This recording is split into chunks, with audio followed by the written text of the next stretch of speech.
Hi guys, welcome back.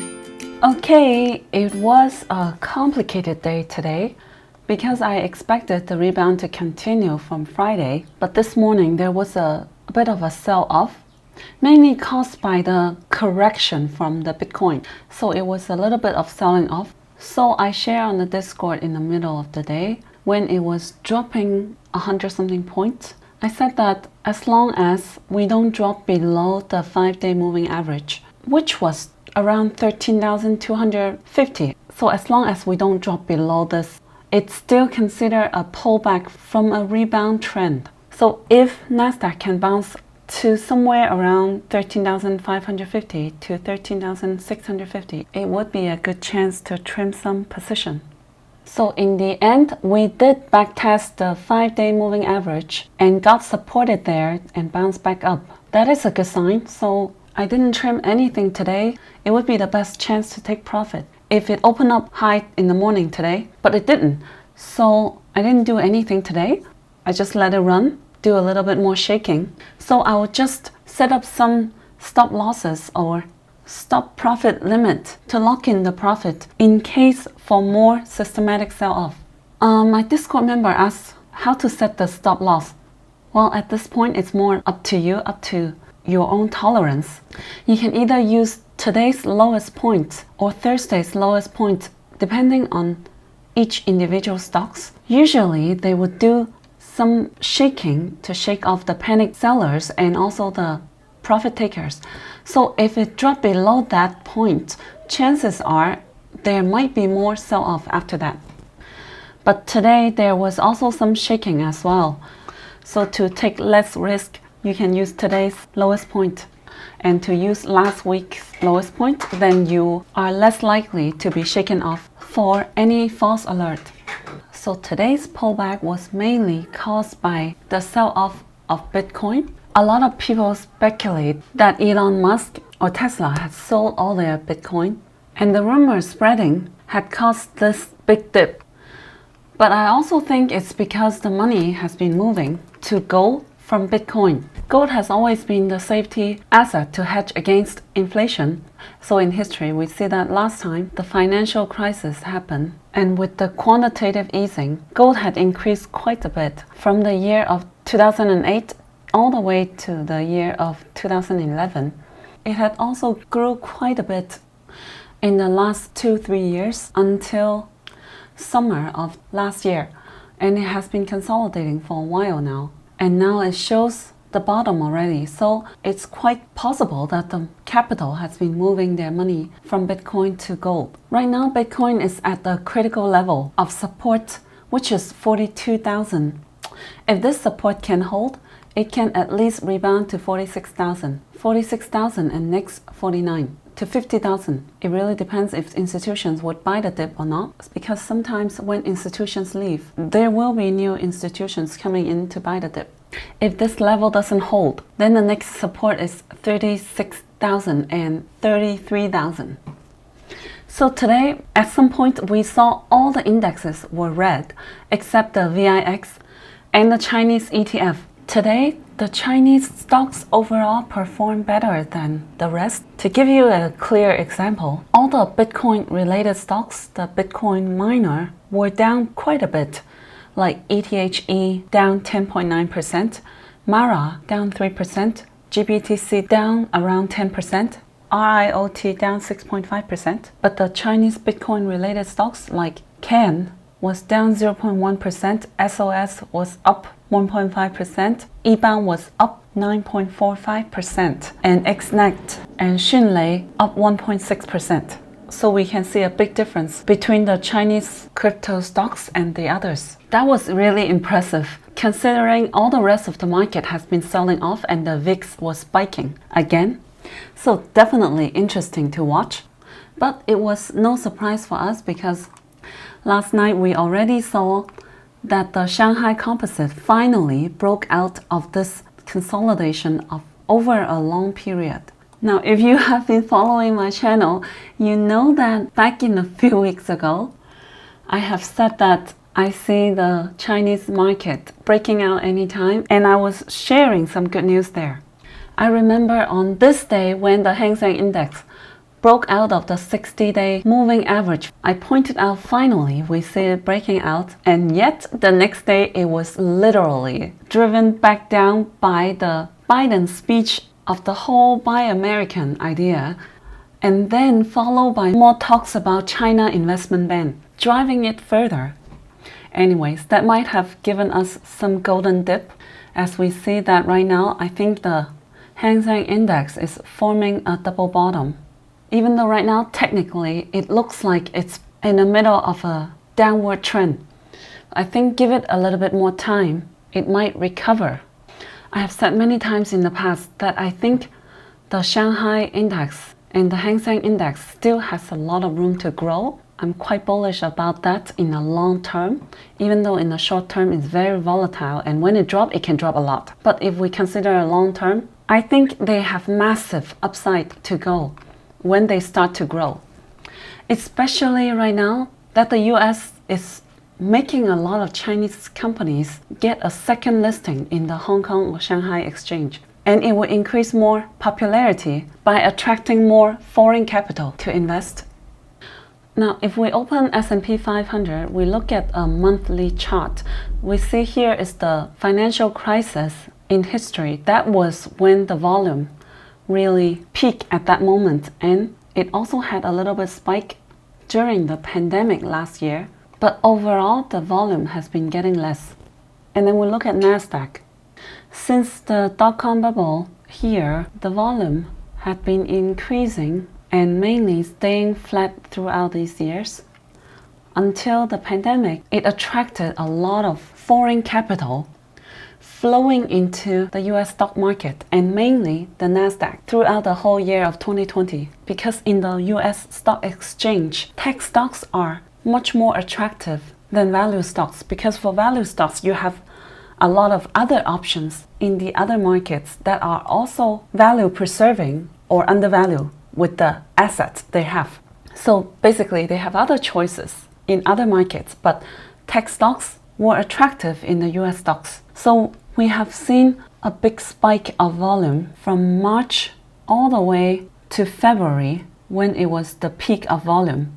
See, the volume had been increasing from March 2020 to February and March at the beginning of this correction, and ever since it had been going downwards. So the money is moving out of NASDAQ. And where did the money go? Is it in Dow Jones? If we look carefully at Dow Jones, it did have a bit of an increase in the month of March when the whole tech sector was a sell-off and Dow Jones were mainly going up. But after that, the volume did not continue in April. And if we compare to the sudden decrease of the volume in NASDAQ, we can see that the money did not flow from NASDAQ to Dow Jones mainly. And of course, the cryptocurrency and the material or heavy metals have been digesting some capital that flew out of NASDAQ. But I also think it's possible that some institutions have been making some investment in China or Hong Kong. But I think they would be more careful given the political atmosphere right now and Biden threatening to put an investment ban on China. So I think if US institutions want to invest in China, they would find other ways to be more low profile. And if this political concern is removed, they might be much more high profile. And if we look at the Shanghai Index monthly chart for volume, since the beginning, the volume was so small that we cannot even see it in this chart. And then around the financial crisis, we had some increase of volume. So it goes like a staircase, step by step increase. There was a big spike around 2015 until it crashed back down. But in general, the volume was still much higher than before that. And now we are moving into bigger volume again. So it has some up and down in volume, but overall, the trend is going on staircase, moving upwards in general, while this time it's more volume than last time. If we look at S&P 500 again, we see that in the year of 2015, the volume was extra low, but at the same time, it was when the Shanghai Composite had spike of volume. So are we entering another period like this where we can see a big uptrend in the Chinese stock exchange? It's possible. When you compare to S&P 500, it started to crash in the year of 2007, bottom at 2009. The US quantitative easing had gave it a big bull run up alongside with inflation as well, just like what we are having right now. So at some point, I think we can expect this to happen because it had such a strong and long bull run. So it would either have some crash or go sideways mainly to kind of use a long time correction to digest the long uptrend previously. That was the best case scenario in order to not fall back down. And that was a long correction for over a year, somewhere around 18 months, to go sideways, horizontal mainly. And that was when the Shanghai index were having big movement. Are we expecting something like this? Well, I think so, because we had a crash last year in March, and with the quantitative easing, we've had a super parabolic rise uptrend. That well deserved either a strong pullback, strong correction of 30%, or mainly go sideways to digest the selling pressure or the profit taking. But last time it happened, it took a few years for it to go to this period. Yes, sure, but last time it also took more than a year from the beginning of the crash to the bottom, while this time the total crash only took 1 month. Actually 21 trading days. Because don't forget that we are in a digital era where everything happened much faster than before, with technology and information spreading very fast. So I think we would see this period faster than we expected, and that would benefit the emerging market equity. Especially right now, there is inflation fear, and China already said that they would tighten the quantitative easing to control the inflation back in March. So the worry or fear of tightening quantitative easing from government has already been digested for the last 2 months in the China side. Also, I think it's much easier for China to tighten the QE than the US. They've never given out stimulus check. That's a big difference already. Last year, I saw some media criticizing China and said that look at the US government giving out money to people, and Chinese government is giving out coupon for people to spend in a restaurant or some other recovery business like hotel or traveling. So they were kind of like making fun of it. But right now it seems like the fact that they did not give out directly cash to people every month can make it easier for recovery, because we can see some problems caused in the US that some people may not want to go back to work. But anyways, that's another issue. My point is that China might have digested the QE tightening already and the raise of interest rates, while in the US stock market, investors are super sensitive to the rise of rates. As everyone knows, right now it's the QE that's pumping the stock market, not the actual economy. So that's why for a lot of US stocks, I have fear of height. And over the long run up last year, a lot of stocks have been priced for perfection. So at least this year I have gone heavier in Chinese stocks, and it makes me feel safer from the fear of height. I know that when they pull back, it can drop hard, but at least in a long period of time, if we stretch out for a few years, I think I would be rewarded in the end. But just at this point, I need to be more patient and tolerate more volatility, especially given the fact that the political atmosphere is getting more tense.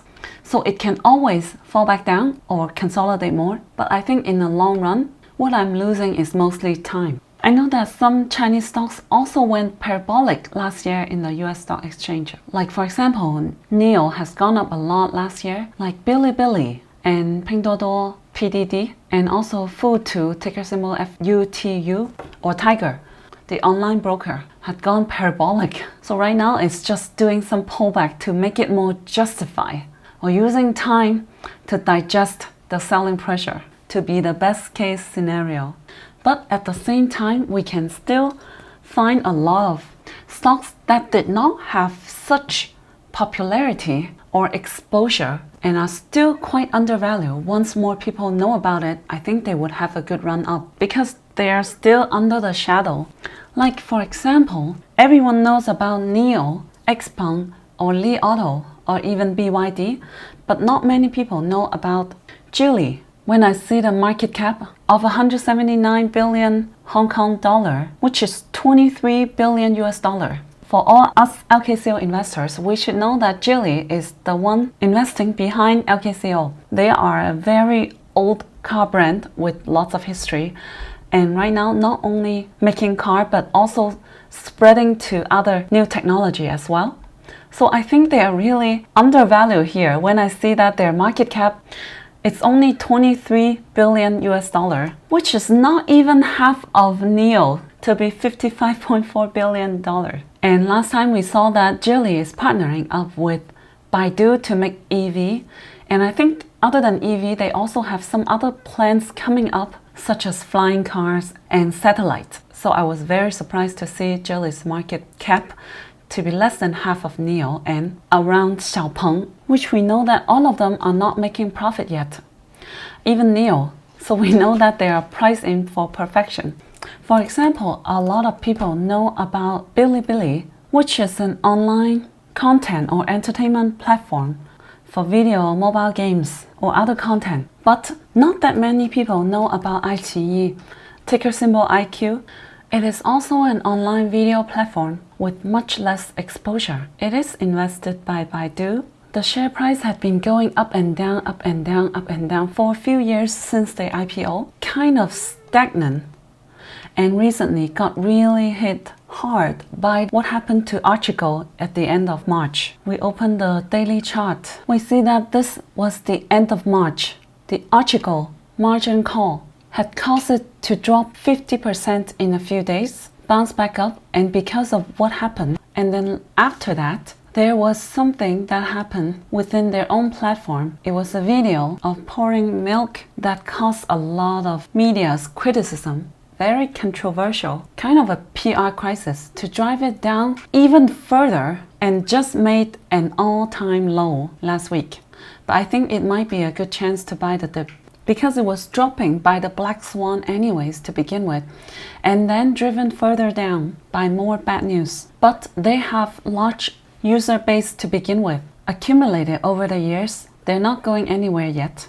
And right now I know that they're investing in new technology as a way to develop content. So I think it might be a good turning point for them. And if it goes well, I think it would help them gain more attention from institutions and more exposure from retail investors. Now keep in mind they're reporting earnings tomorrow pre-market.